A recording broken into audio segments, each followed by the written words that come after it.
स्वागत है आपका मेरे चैनल शैक्षिक पटल पर। मैं डॉक्टर सुनीता मिश्रा। आज हम बात करेंगे भगवान विष्णु के चरणों का महत्व। जी हाँ, आप देखते होंगे भगवान विष्णु के चरणों की ही पिक्चर होती है और उसको विशेष रूप से लोग श्रद्धा से झुकते हैं।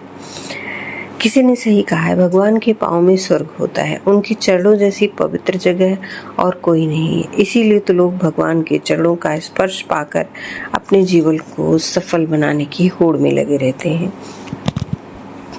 लेकिन भगवान के चरणों का इतना महत्व क्यों है, क्या आपने कभी जाना है? भगवान के चरण रज की ऐसी महिमा है। यदि इस मानव शरीर में त्रिभुवन के स्वामी भगवान विष्णु के चरण बिंदु की धूली लिपटी हो तो इसमें अगरू, चंदन या अन्य कोई सुगंध लगाने की जरूरत नहीं। भगवान के भक्तों की कीर्ति रूपी सुगंध तो स्वयं ही सर्वत्र फैल जाती है। भगवान के चरणों में शंख का चिन्ह है। शंख भगवान का विशेष आयुध है। यह सदा विष्णु भगवान के हाथ में रहता है। शंख विजय का प्रतीक है। जिस मनुष्य के हृदय में भगवान के चरण रहते हैं वह सब पर विजयी हो जाता है। उसके सारे विरोधी भाव शंख ध्वनि से नष्ट हो जाते हैं। भगवान के चरणों में ऊर्ध्व रेखा का चिन्ह है। सामुद्रिक विज्ञान के अनुसार जिसके चरण में ऊर्ध्व रेखा होती है वह सदैव ऊंचे की ओर बढ़ता जाता है। जो मनुष्य अपने हृदय में भगवान के चरणों का ध्यान करता है उसकी गति और दृष्टि ऊर्ध्व हो जाती है। वह सीधे ही अपने लक्ष्य को प्राप्त कर लेता है। भगवान विष्णु के चरणों में राजा बलि का चिन्ह है। भगवान राजा बलि को ठगने गए थे परंतु अपने आप को ठगाए और उन्हें सदैव राजा बलि के द्वार पर पहरेदार बनकर रहना पड़ता है। भगवान ने बलि के मस्तक पर देवताओं के लिए भी दुर्लभ अपने चरण रखे और चरणों में ही बलि को स्वीकार कर लिया। राजा बलि का शरीर भगवान के चरणों में अंकित हो गया। इससे बढ़कर सौभाग्य की बात क्या हो सकती है। राजा बलि को पहले राजमत था। प्रहलाद जी ने, जो कि उनके पितामह थे, उनको समझाया पर बलि नहीं माने। प्रहलाद जी ने देखा कि बीमारी बढ़ गई तो भगवान का स्मरण किया। भगवान ने वामन रूप में आकर बलि के संपूर्ण राज्य के साथ शरीर तक को नाप लिया। राजा बलि ने जब राजत्व का साज हटाकर मस्तक झुकाया तब प्रभु ने उनके आंगन में रहना स्वीकार किया। भगवान के चरणों में दर्पण का चिन्ह है। दर्पण में प्रतिबिंब दिखता है, उसी तरह यह जगत का प्रतिबिंब है। वासुदेव सर्वम, सब कुछ सब जगह है। भगवान ही भगवान है। किसी की छवि को दर्पण रखता नहीं वरन छवि की शोभा को बढ़ाकर देखने वाले को आनंद प्रदान करता है। भगवान के चरणों में प्रेम रखकर जो भगवान को सुखी करना चाहते हैं, भगवान भी उनकी पूजा स्वीकार कर उन्हें कोटि गुना प्रेम और आनंद लौटाकर सुखी करते हैं। इसके अतिरिक्त दर्पण के सामने जो जैसा आता है दर्पण उसे वैसा ही स्वरूप लौटा देता है।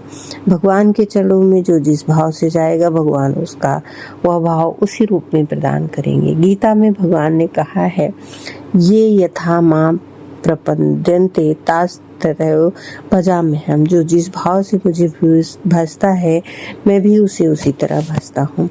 भगवान के चरणों में सुमेरु पर्वत का चिन्ह है। सुमेरु का अर्थ है जिसका मेरु सुंदर हो। सुमेरु को सोने का पहाड़ भी कहते हैं। इस सुमेरु को कुछ लोग गोवर्धन कहते हैं, जिसे भगवान ने अपनी कनिष्ठा उंगली के नख पर उठाया था। भगवान ने उसे सदा के लिए अपने चरणों में बसा लिया है। सुमेरु के बिना किसी वस्तु की स्थिति नहीं। सूर्य भी सुमेरु पर उगते हैं, इसीलिए सुमेरु रात दिन की संधि है। जप माला में भी सुमेरु होता है। सुमेर माला को व्यवस्था में रखने वाला केंद्र है। स्वर्ण में सुमेरु के अंदर अनंत धनराशि छिपी है। जिसे भगवान के चरण प्राप्त हो जाते हैं उसे संसार का सबसे बड़ा धन प्राप्त हो जाता है। उसकी जीवन माला व्यवस्थित हो जाती है। वह जीवन मृत्यु की संधि को समझ जाता है। भगवान के चरणों में घंटिका का चिन्ह है। यह भगवान की विशेष प्रिय वस्तु है। पूजा में यह आवश्यक है। भगवान की करदनी में छोटी छोटी घंटी लगी रहती है नुपुर के साथ यह भी बसती है। इसका तांत्रिक अर्थ भी है। अनहद नाद में 10 प्रकार के स्वर होते हैं। इसमें तीसरा स्वर घंटिका का होता है। घंटी क्लीम क्लीम का उच्चारण करती है। यही श्री कृष्ण का महाबीज प्रेम बीज मंत्र है। यह बीज घंटिका के रूप में आया है, इसीलिए पूजा का प्रधान उपकरण है। इसीलिए भगवान के चरणों में से स्थान प्राप्त है। भगवान के चरणों में वीणा का चिन्ह है। वीणा भगवान को विशेष प्रिय है, जिसे भगवान ने नारद जी को प्रदान किया था। वाद्यों में सबसे प्राचीन वीणा है। वीणा में सारे स्वर एक साथ हैं या आदि वाद्य है। गायन की विभूति रूप में इसे भगवान के चरणों में स्थान मिला है। वीणा भगवान का नाम गाती है। जिससे हृदय में भगवान के चरण हैं, उसे सदैव वीणा का स्वर सुनाई देता है। विनती करी मुनि नाय सिरु कहत कह कर जोरी बहोर चरण सरोरुह नाथ जन कबहु तजय मति मोर। भावार्थ, मुनि ने इस प्रकार विनती करके फिर सिर नवाकर हाथ जोड़कर कहा, हे नाथ, मेरी बुद्धि आपके चरण कमलों को कभी न छोड़े। अर्थात मैं भगवान के परम पवित्र चरण कमलों की वंदना करता हूँ, जिनकी ब्रह्मा शिव देव ऋषि मुनि आदि वंदना करते हैं, जिनका ध्यान करने मात्र से सारे पाप नष्ट हो जाते हैं। जिस प्रकार धन लोलुप मनुष्य के मन में सदैव धन बसता है, वैसे ही हे प्रभु मेरे मन में सदैव आपके चरण कमलों का वास हो। संसार के पालनहार परम दयालु भगवान विष्णु सभी में व्याप्त है। शेषनाग की सैया पर शयन करने वाले, शंख चक्र गदा और पद्म धारण करने वाले भगवान विष्णु के चरण कमल भूदेवी और श्रीदेवी के हृदय मंदिर में हमेशा विराजित रहते हैं। भगवान के चरणों से निकली गंगा का जल दिन रात लोगों के पापों को धोता है। भगवान के चरण रज की ऐसी महिमा है कि यदि इस मानव शरीर में त्रिभुवन के स्वामी भगवान विष्णु के चरणार बिंदु की धूलि लिपटी हो, तो इसमें अगरू, चंदन या अन्य कोई सुगंध लगाने की जरूरत नहीं। भगवान के भक्तों की कीर्ति रूपी सुगंध तो स्वयं ही सर्वत्र फैल जाती है। जो मनुष्य निरंतर नित्य उनके चरण कमलों के दिव्य गंध का सेवन करता है, भगवान विष्णु उनके हृदय कमल में अपने चरण कमलों की स्थापना करके स्वयं भी उनके अंतःकरण में निवास करने लगते हैं।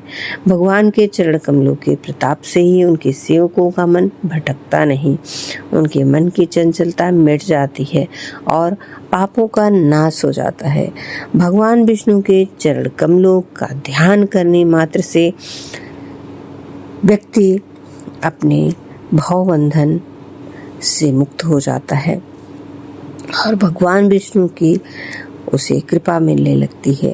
भगवान विष्णु के चरण कमल सुखदायी हैं और भगवान विष्णु के चरण कमलों का दर्शन मात्र से आप सुख प्राप्त कर लेते हैं। सनातन धर्म में भगवान विष्णु के चरणों को चरण कमल या चरण पादुका कहा जाता है, मोक्ष का मार्ग माना जाता है। तो यह कई प्रसिद्ध तीर्थ स्थल हैं जहाँ साक्षात भगवान विष्णु के चरणों के दर्शन होते हैं, जो कि हैं फल्गु नदी के तट पर स्थित इस ऐतिहासिक मंदिर में, जो कि विष्णु पद मंदिर गया बिहार में है। भगवान विष्णु के 6 इंच के लंबे दिव्य चरण चिन्ह मौजूद हैं। ऐसा माना जाता है कि भगवान विष्णु के वही चरण हैं जिनसे उन्होंने असुर गयासुर का संहार किया था। चरण पादुका बद्रीनाथ में धाम में लगभग 3 किलोमीटर दूर की ट्रैकिंग पर स्थित यह स्थान वह जगह है जहां सबसे पहले धरती पर भगवान विष्णु के चरण पड़े थे। यहाँ की चट्टानों पर भगवान विष्णु के पैरों के निशान स्पष्ट रूप से अंकित है।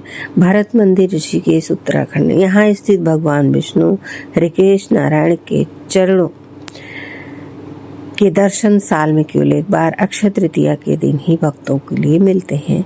भगवान विष्णु के चरणों की पूजा करने से वैकुंठ की प्राप्ति होती है और व्यक्ति के सारे कष्ट दूर होते हैं। जय श्री हरि, जय श्री हरि।